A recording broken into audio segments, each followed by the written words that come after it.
James Webb space telescope جب سے کائنات میں پہنچی ہے اور کائنات کے ایک خاص حصے میں جا کر جب اس نے اپنا مسکن بنا لیا اور وہاں سے جب اس نے اپنی وہ پرفارمنس شروع کی ہے جس پرفارمنس کا پوری دنیا کو انتظار تھا، یعنی تحقیق کے وہ زاویے جو اس سے پہلے کبھی کسی نے دیکھے نہیں تھے۔ کائنات کو کھوجنا ہمیشہ سے انسان کا شوق رہا ہے اور انسان نے ہمیشہ کوشش کی ہے کہ کائنات کو زیادہ سے زیادہ کھوج سکے، لیکن یہ ہبل دوربین کے بعد جیمز ویب ٹیلیسکوپ دوسری دوربین تھی جس کے خلا میں جانے کے بعد سائنسدانوں کو بہت ساری امیدیں پیدا ہو گئی تھیں کہ اب ہم کائنات کے ان چھپے ہوئے رازوں تک پہنچ پائیں گے جن تک وہ بہت عرصے سے پہنچنا چاہ رہے تھے۔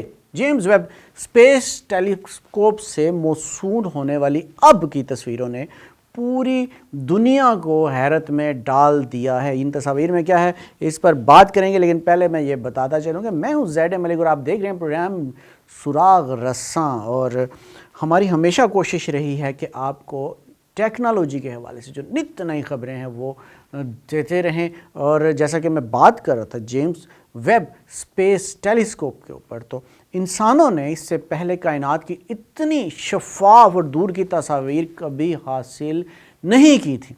توقعات کے مطابق اٹلی میں رومن کیتھولک چرچ کے فلکیات کے شعبے سے وابستہ ایک ماہر فلکیات نے ان تصاویر کے بارے میں کہا کہ ہمارے سامنے خدا کی تخلیق عیاں ہو رہی ہے، اور ہم اس کی انتہائی حیرت انگیز طاقت اور خوبصورتی کے لیے اس کا پیار دونوں دیکھ سکتے ہیں۔ مگر خدا کی تخلیق کو سراہنا تو دور، جیمز ویب سے اب ایسا ڈیٹا موصول ہونا شروع ہوا ہے جو کائنات کے وجود میں آنے کے جدید افسانے یعنی بگ بینگ تھیوری کے لیے شدید مشکلات کا باعث بن رہا ہے۔ خلا کا مشاہدہ جیسے جیسے گہرا ہوتا جا رہا ہے، کائنات کے آغاز اور اس کے ارتقاء کے بارے میں لمبے عرصے سے چلے آنے والے تمام پرانے توہمات رد ہوتے جا رہے ہیں اور اہم سائنسی و فلسفیانہ سوالات پر گہری اور شاندار روشنی پڑ رہی ہے۔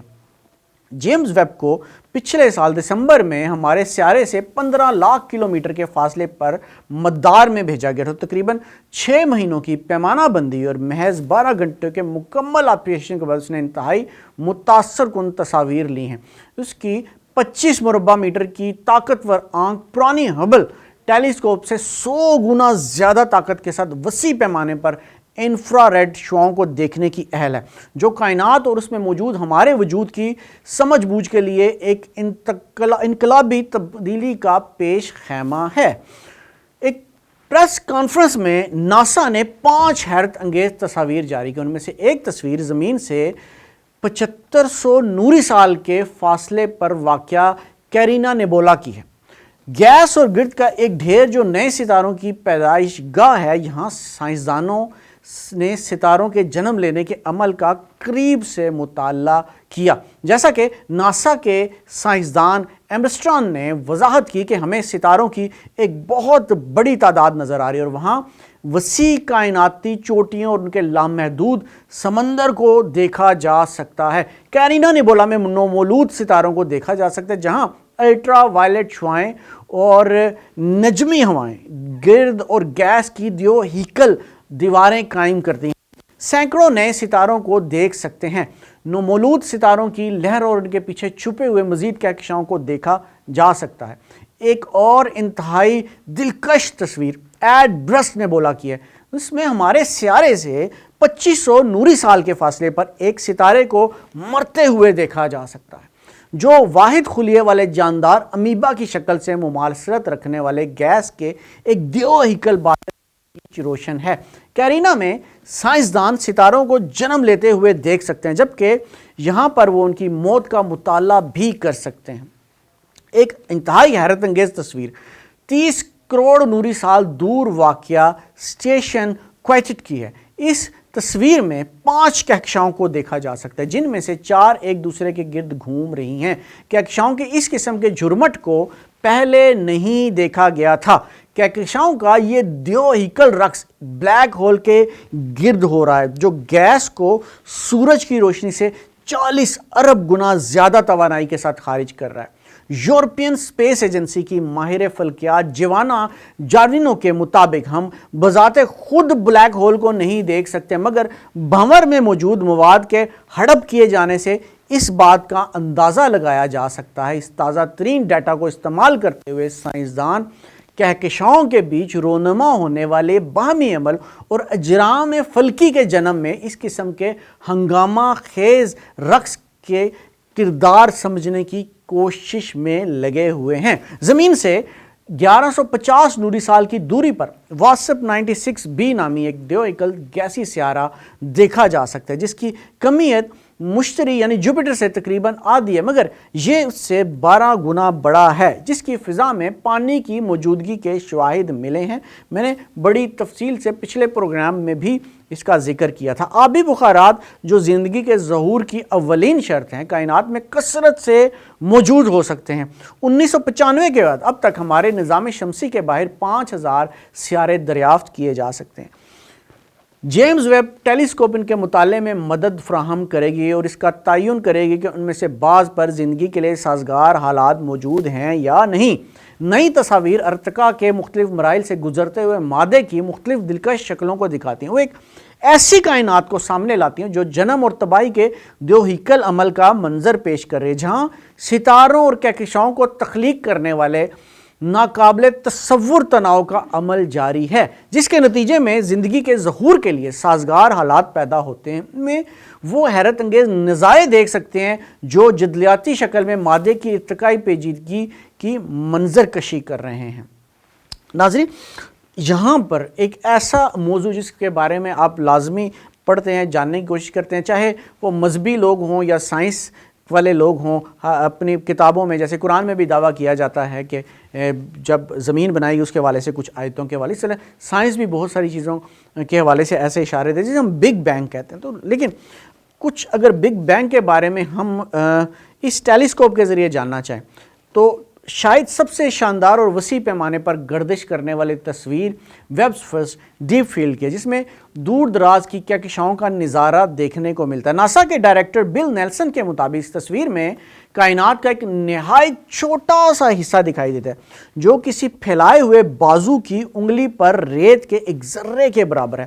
آسمان کے اس چھوٹے سے حصے میں ہر قسم کی شکل والی بے شمار کہکشائیں دیکھی جا سکتی ہیں، لمبی، ہموار، گول، کچھ اتنی روشن کہ ان کی روشنی سے پڑوسی کہکشائیں چھپ رہی ہیں۔ کائنات ہمیں اچنبے میں ڈالتی ہے۔ نیلسن کا کہنا تھا، ہم اس کی وسعت کے بارے میں پوری طرح تصور بھی نہیں کر سکتے۔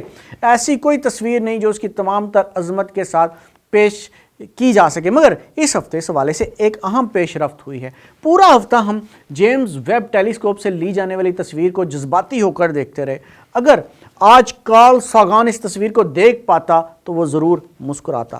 ان میں سب سے دور دراز کہکشاں ریڈ شفٹ، دور ہونے والی کہکشائیں برقی مقناطیسی اسپیکٹرم پر سرخ دکھائی دیتی ہیں، ان کے باعث سرخ مائل کوس دکھائی دیتی ہے، اور سکالتی لیزنگ، جب کہکشاؤں کے جھرمٹ کا سکالتی میدان اپنے پیچھے چھپی ہوئی دور دراز کہکشاؤں کی روشنی کو بڑھاتا ہے اور مسک کرتا ہے، یعنی اس کا رخ تبدیل کرتا ہے اور یوں وہ نظر آنے لگ جاتی ہیں، اس کے باعث مسک شدہ سی شکل نظر آتی ہے۔ ابتدائی حساب کتاب کے مطابق ان کہکشاؤں کی روشنی 13 ارب سال سے زائد پہلے خارج ہونا شروع ہوئی تھی۔ یاد رہے کہ بگ بینگ تھیوری کے مطابق پوری کائنات 13 ارب 80 کروڑ سال پہلے بن گئی تھی، جس کا مطلب یہ کہکشائیں بگ بینگ کے چند کروڑ سال، جدید اندازوں کے مطابق 20 کروڑ سال آپ اسے کہہ سکتے ہیں، اس کے بعد کے عرصے میں وجود میں۔ مگر کائنات کے مبینہ آغاز کے بعد بننے والی ابتدائی کہکشاؤں کا مشاہدہ کرنے سے بگ بینگ تھیوری کی صداقت پر سنجیدہ سوالات کھڑے ہو جاتے ہیں۔ کائنات بننے کے بعد اتنے مختصر عرصے میں یہ روشن اور مکمل کہکشائیں کس طرح وجود میں آ سکتی ہیں؟ یہ بالکل ایسا ہی ہے جیسے کسی کا بالغ حالت میں جنم لینا۔ کہکشاؤں کے بننے کے مقبول ترین نظریات کے مطابق دیوہیکل کہکشائیں کائناتی گرد کے چھوٹے اور ہلکے بادلوں سے بنتے ہیں، جو بتدریج ایک دوسرے میں ضم ہو جاتے ہیں۔ اس عمل میں اربوں سال لگتے ہیں۔ اگر یہ بگ بینگ تھیوری کے مطابق واقعی کائنات کے بچپن کا دور ہوتا تو تب کی کہکشائیں اتنی چھوٹی اور کمزور ہوتی کہ ہم شاید کچھ بھی دیکھنے کی توقعات نہیں کر سکتے تھے۔ دو ہیکل کہکشائیں بعد میں کہیں جا کر باہمی انضمام کے ذریعے وجود میں آتی، مگر یہاں پر تو جیمز ویب کی پہلی تصاویر میں ہی ہمیں کہکشائی دو نظر آ رہی ہیں جن کا وجود بگ بینگ تھیوری کے مطابق اس دور میں ممکن ہی نہیں۔ جیمز ویب سے پہلے کے مشاہدات بھی ماہرین فلکیات کو پریشان کن شکوک و شبہات کا شکار کر رہے تھے۔ 2016 میں GNZ 11 کہکشاؤں کی دریافت کی گئی تھی۔ پہلی مرتبہ اس کی روشنی 13 ارب 40 کروڑ سال قبل خارج ہوئی تھی، یعنی رائج نظریات کے مطابق کائنات کے آغاز کے 40 کروڑ سال بعد۔ فلکیاتی حوالے سے 40 کروڑ سال محض ہوا کا جھونکا ہے۔ 2020 میں قدیم ترین بلیک ہول دریافت کیا گیا تھا جو 12 ارب 80 کروڑ سال پرانا تھا، مگر بلیک ہول ایک ایسے عرصے میں کیسے جنم لے سکتا ہے جب مادہ اتنا بکھرا ہوا ہو کہ ثقافتی انہدام ہونے کے امکانات ہی نہ ہوں۔ یونیورسٹی آف آکسفورڈ کی جونیئر محقق اور بلیک ہولز میں مہارت رکھنے والی بیکی سمیتھرسٹ کا کہنا ہے، فرض کیجئے کہ ابتدائی ستاروں نے بگ بینگ کے 20 کروڑ سال بعد بلیک ہول بنایا تھا۔ ان ستاروں کے منہدم ہونے کے بعد سے لے کر اب تک تقریباً 13.5 ارب سال کا عرصہ تھا جس میں ان بلیک ہولز کی کمیت بڑھتے بڑھتے سورج سے اربوں گنا زیادہ ہو گئی۔ یہ کافی مختصر عرصہ ہے جس میں یہ ممکن نہیں ہے۔ پھر 2021 میں BIR کہکشاں دریافت کی گئی، 12 ارب 40 کروڑ سال پرانی ایک خمدار کہکشاں، مگر بگ بینگ تھیوری کے مطابق سسٹم کی پیچیدہ کہکشاں بننے کے لیے 1 ارب سال تقریباً مزید درکار تھے۔ ہم نے کائنات کے ایک ایسے دور میں دیوہیکل کہکشائیں دریافت کی ہیں جب ان کا وجود میں آنا ممکن معلوم نہیں ہوتا۔ اب ہمیں یہ جاننے کے لیے مزید ڈیٹا کی ضرورت ہے کہ کیسے وجود میں۔ یونیورسٹی آف دی پیسیفک کے طبیعیات دان ڈیئر موبارو نے کہا تھا کہ جیمز ویب ان سوالات پر مزید روشنی ڈالے گی، مگر یہ ہم یقین سے کہہ سکتے ہیں کہ نیا ڈیٹا بگ بینگ تھیوری کے حامیوں کے لیے مزید مسائل کا باعث ہی بنے گا۔ اب اتنا عرصہ نہیں گزرا اور ابتدائی مشاہدات کی تصدیق کے لیے مزید سخت تجزیے کی ضرورت ہے، مگر بعض کا ابھی تک ماننا ہے کہ جیمز ویب نے قدیم ترین کہکشاؤں کو دریافت کر لیا، یعنی گلاس Z11 اور گلاس Z13 جنہیں گلاسی کہا جاتا ہے۔ ابتدائی تجزیے کے مطابق یہ کہکشائیں بگ بینگ کے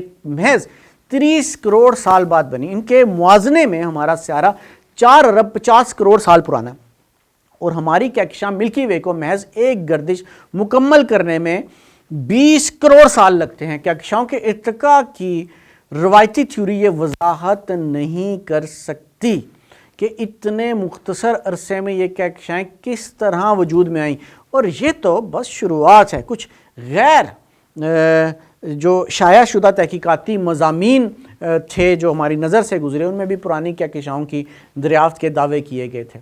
ایک سائنسی صحافی کے الفاظ میں وہ کہتا تھا کہ در حقیقت فلکی طبیعیات دان ابھی سے ابتدائی کائنات کو توقعات سے کافی زیادہ فعال پا رہے ہیں۔ بعض نظریات کی پیش گوئی کے برعکس ستارے شاید کافی تیز رفتار کے ساتھ بننا شروع ہو گئے ہوں گے۔ اتنی جلدی مادے نے کس طرح آپس میں ضم ہو کر ان کہکشاؤں کو تخلیق کیا ہم ابھی نہیں جانتے، مگر لگتا ہے کہ جیمز ویب جو ہے ابھی سے کائنات کے آغاز کے بارے میں ہمارے پرانے خیالات کو رد کر رہا ہے۔ تو ناظرین، جیسے جیسے نئی معلومات آتی جائے گی جو بگ بینگ ہے اور اس حوالے سے جیمز ویب جیسے جیسے نئی چیزیں ہمیں دکھاتی جائے گی، ہم ویسے ویسے آپ کو بھی ان نئی تحقیقات کے حوالے سے جو ہے وہ ہم بتاتے چلیں گے۔ اگلے پروگرام میں گلاسی پر بات کروں گا، ٹھیک ہے؟ گلاسی پر بات کرنا بڑا امپورٹنٹ ہے جس کے بارے میں آپ کے لیے جاننا بھی بڑا امپورٹنٹ ہے اگر آپ کائنات کو سمجھنا چاہتے ہیں۔ تو اگلے پروگرام تک کے لیے اجازت دیجیے گا، اللہ حافظ۔